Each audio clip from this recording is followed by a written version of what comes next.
Okay, I'm trying to not make my phone fall. Alrighty. Alright, this is part 3 of Renounce, Delta, Theta, Sigma.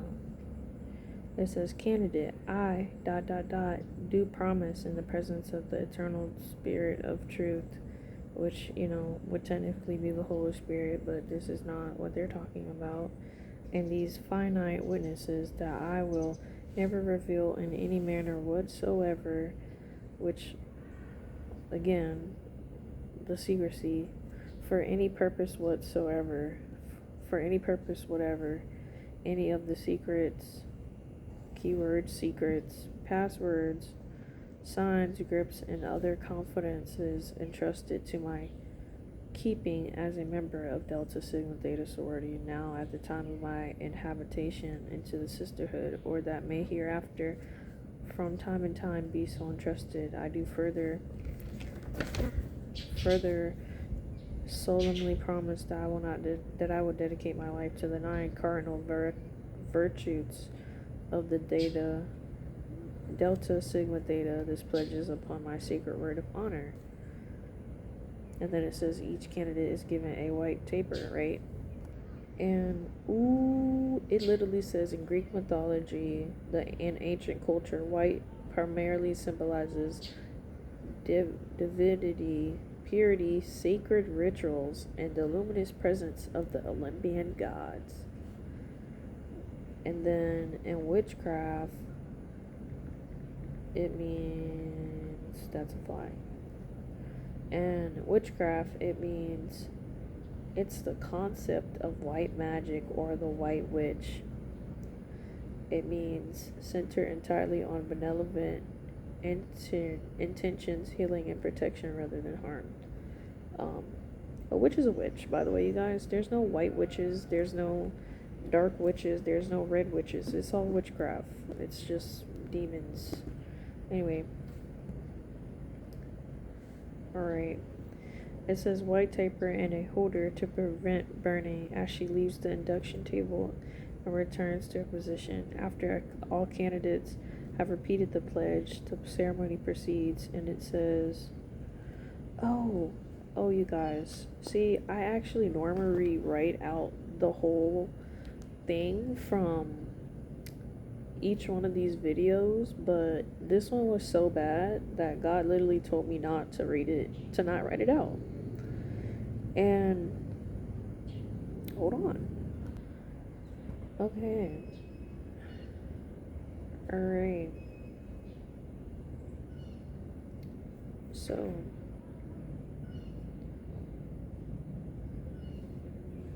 alright, it says each candidate blah blah blah blah blah blah. It says Vice President, we are a sisterhood pledged to seek success, and we believe she has achieved success. Who has lived well, laughed well, loved much, who has gained the respect of intelligent men and women, the love of little children.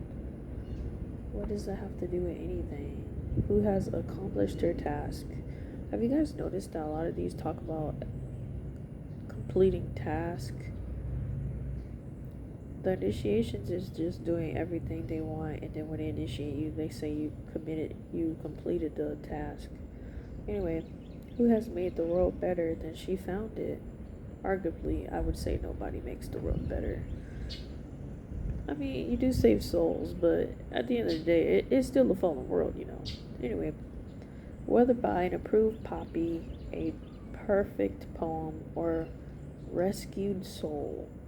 How are you rescuing souls if you're just committing it to the deity? Who has not lacked appreciation of Earth's beauty or failed to express it? That right there is just Aphrodite. Who else has a poppy? Okay, so Demeter is the Greek goddess of agriculture and is famously associated with poppies. Alright, let's go back.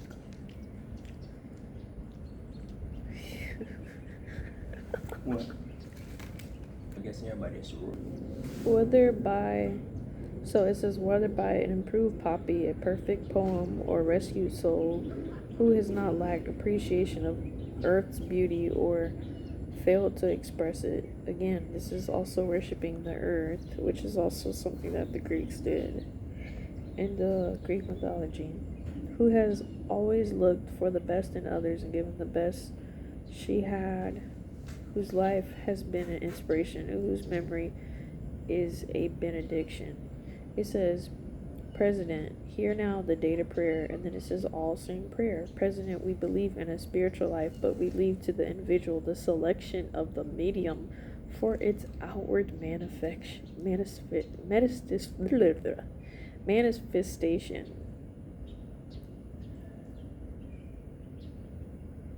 That's interesting. It says we leave. If this is supposed to be a Christian organization, why would it leave the individual the selection of the memes for an outward manifestation of their spiritual life?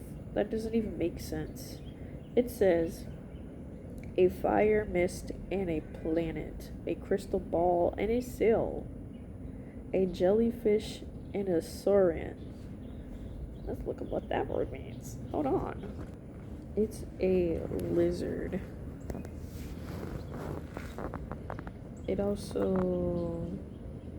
It's also associated with Hercules.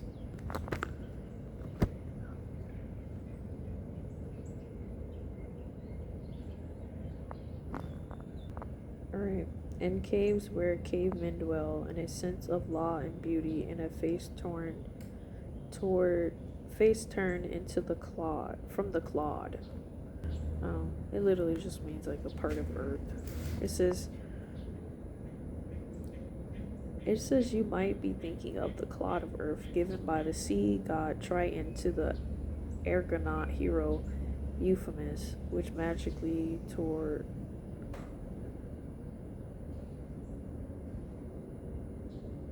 it's literally just more mythology. That's literally it is. It's just talking about more Greek mythology. Anyway,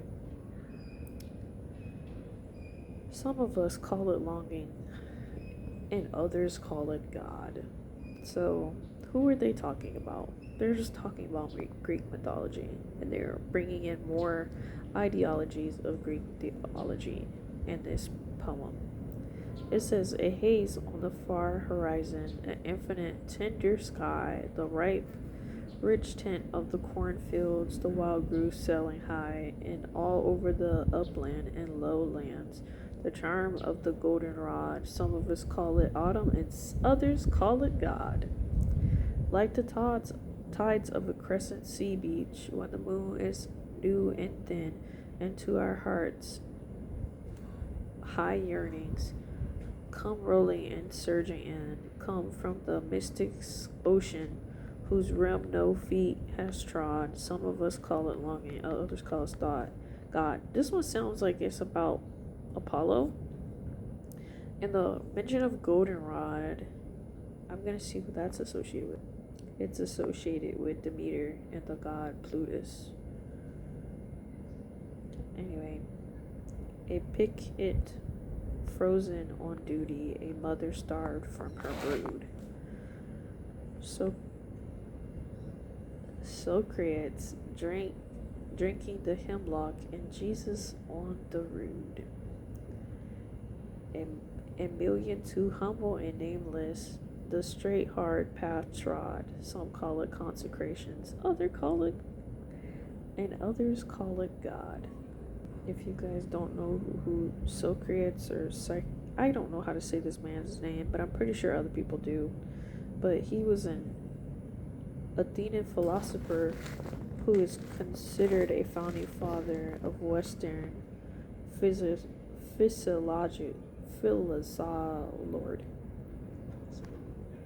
philosophy. Thank you. It's PHILOSOPHY.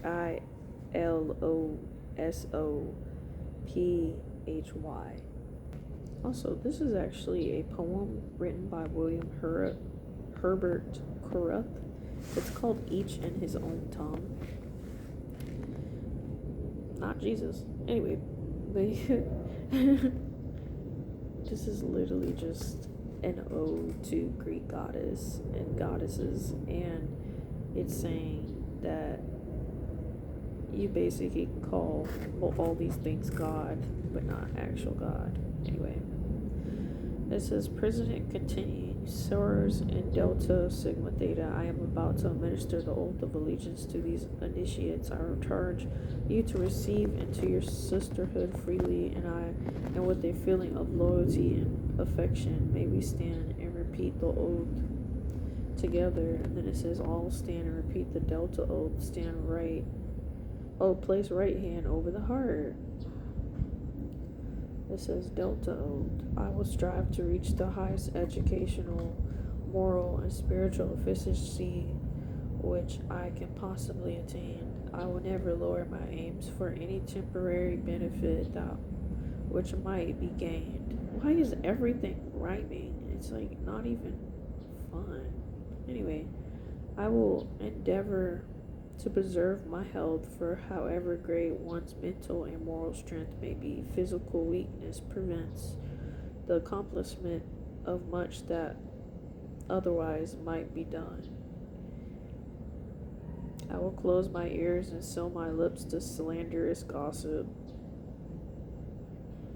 I will close my ears. Okay, I will labor to ennoble the ideas and purify the atmosphere of the house. But how are you purifying it though? Like, what do you purify it with? You can't really, like, for example, if you listen to any of the podcasts where people talk about they were in sororities or fraternities, and that any time a person that was not in the sorority or fraternity and they had business, they would tell them to leave. So how can you really have anything other than the sorority or fraternity if you're in it? So what would you purify it from? They can only purify it with the deity, or they won't be happy. Anyway, I will always protest against the double standard of morals. That's an oxymoron. I will take an active interest in the welfare of my country, using my influence towards the enactment of laws for the protection of the unfortunate and weak, for the repeals of those depriving human beings of their privileges and rights. This is just making fun of what they're literally doing. This deity is literally depriving people of their privileges and rights and taking over people's purposes to use them for their own gain. I will never belittle any race and will try to persuade others to take the same just stand. I will not shrink from undertaking what seems wise and good because of handicaps or obstructions of any kind confront me. But I will not shrink from undertaking what seems wise and good because handicaps or obstacles. You can't. I don't. This is gonna sound funny, but anyway. But striving to preserve a calm mind with a courageous spirit, barring bitterness from my heart, I will strive all the more earnestly to reach my goal. I don't know about that, because the stuff I've heard about these people beating other people once they become into the chapter, into when they're actually a part of their sorority or fraternity. I mean, it's Delta in this case, but once the people are actually in there and they become people that can bring in lines, they're not beating them because there's a sense of bitterness that I hear when people talk about how they were beaten by other people. Part of it is anger, and part of it is also bitterness sometimes because of what they went through. It's like, you're not gonna get through that because I went through worse, you know? Like, people aren't like, it was hard for me, but no, they're gonna beat you too. I wouldn't say it's a courageous spirit. I think this is them trying to like be like, yeah, it's fine. Like, you guys are so strong. You're so righteous or whatever because you allowed us to do all these things. So you've earned this position. You've earned this right. That's what it's really saying.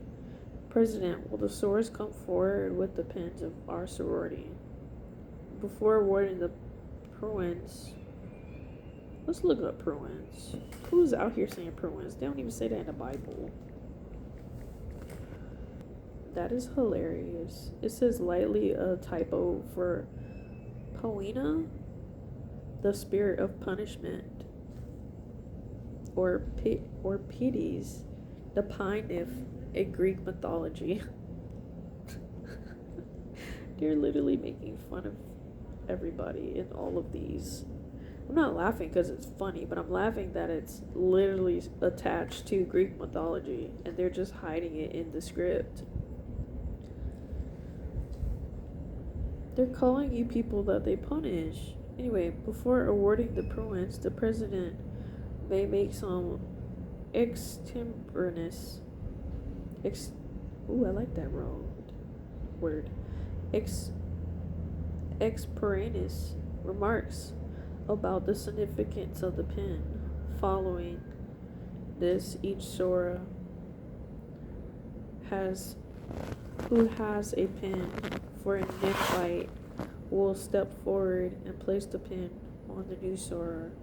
At the same time, she teaches the handshake. Infinites then sit as instructed. Soras resume their seats. President, these symbols are the outward manifestations of sorority life. The true meaning of sorority requires a personal commitment of inward dedication. And it says, chosen Sora, what does it mean, a sorority? What does it mean to you? Is it just a name? Oh my goodness, more poem. Anyway, what does it mean, a sorority? What does it mean to you? Is it just a name bringing local fame? With perhaps a friend or two? What of our life in the world of Greeks? What have they gained through you? A lot, because they're using you. Anyway, deities. Anyway, have you won a smile, done a thing worthwhile, or wasted a year? Oh my lord, again, making fun of people. Done a thing worthwhile, or wasted a year or two. What does it mean, a sorority to the to the girl with a heart of gold? They know they're taking advantage of young people with a heart of gold. 'Tis to love and to serve, and high ideals preserve with a wealth of joy untold.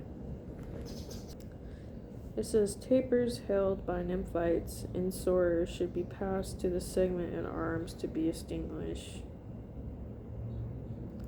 As you pass your candles, it says, President, as you cast your candles, remember our motto is intelligence of the torch of wisdom. Athena. Behold, the torch of wisdom.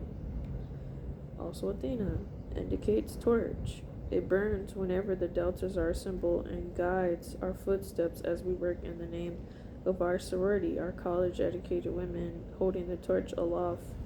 We seek to use our trained intellect towards the advancement of intellectual, social, and spiritual pursuits in the service of mankind by the power vested in that person.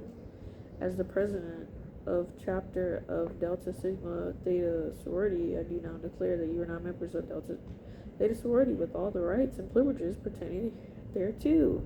We are happy to greet you. I also want to talk about the power that they try to perceive that is power from the sorority. Like this guy was talking about how he was failing his school, but he knew his teacher was in his fraternity, so he told his teacher, he gave a distress signal to his teacher that was in his fraternity, and his teacher passed him. And then he knew his person that was over his school that he was failing, he got 2 extra credits to graduate when he wasn't supposed to graduate. That's not really helping you guys. That's actually keeping you in the same path, in the same circle for the same deity. So that's not really helping. The power that they say is power is not really power. The power of Christ is strong though. That will tell you things before it happens. It will tell you to go here, and it saves you from somewhere else. The world and the the light of, who is this person? Athena is not going to save you. It's not going to help you. It doesn't have any power. It's just using bodies for centuries to do the same stuff, which is just repeat its own history. All right. It says, we are happy to greet you. We congratulate you and extend the hand of welcome and worship in Delta Sigma Theta. Let us join hands and sing our national hymn. Soars sing Delta, with glowing hearts we praise thee. Rebuke that. For the strength thy love bestow, it does not. For the glowing grace of thy sisterhood and the power that from it flows. Again, that is not okay. This is what the Holy Spirit does. This deity does not do anything other than steal from you. It steals your peace, the purpose that you have. It's not going to help you. All right. Keeping us a strong endeavor in our souls to souls to rapture in our souls to rapture rise. Rebuke that. Please free your soul from this. This will send you straight to hell. And the deities will leave you there and never speak to you again. And then you'll wake up like, what happened? And the power that from it flows, keeping in us a strong endeavor in our souls to rapture raise. Delta lights the flame and ever warms our hurt, her bonds to praise. Rebuke her. Athena does nothing.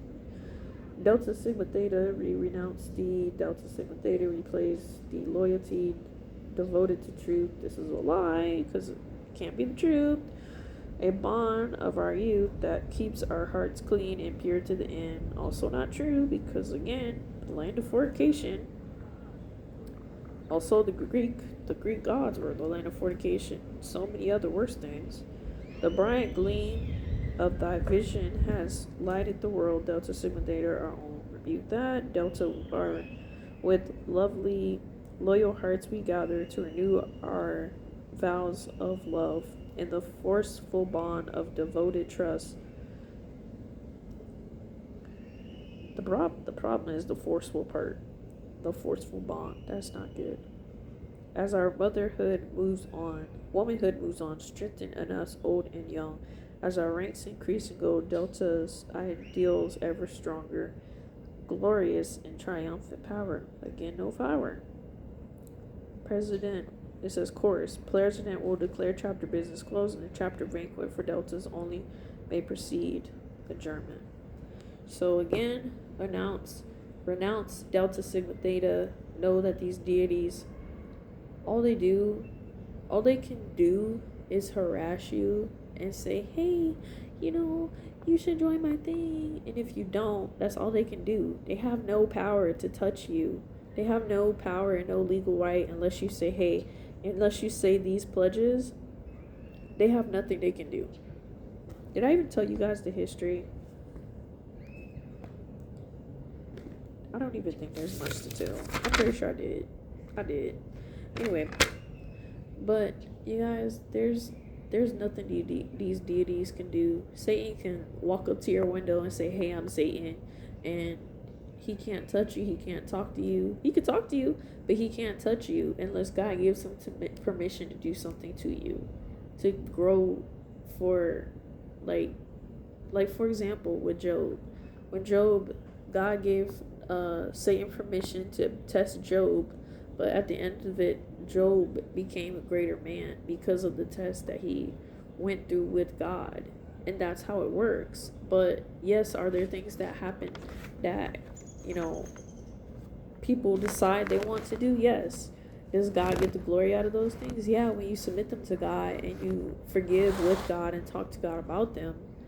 But these deities literally, they do nothing. They're just there. They have no real basis outside of where they come from. Like, think about the people that are in your hometown.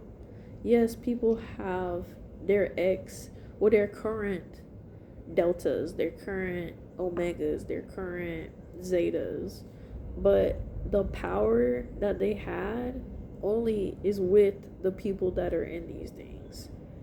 They don't. There's no real. There's no real anything. Like, they don't do anything.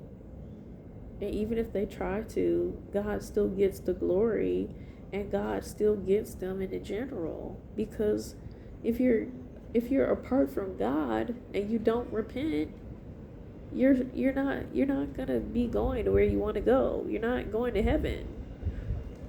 So renounce Delta, renounce these sororities, these fraternities before God takes you, and it's too late.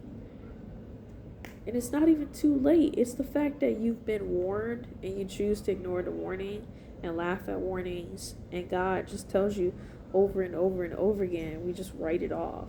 Like, don't write off what he's saying to you guys. If you see or think that God is trying to talk to you about renouncing these things so that you can do and have his glory be made manifested on earth through you, then take that warning, take that heed, and turn away from these sororities and fraternities and go to God. So God bless you, God keep you.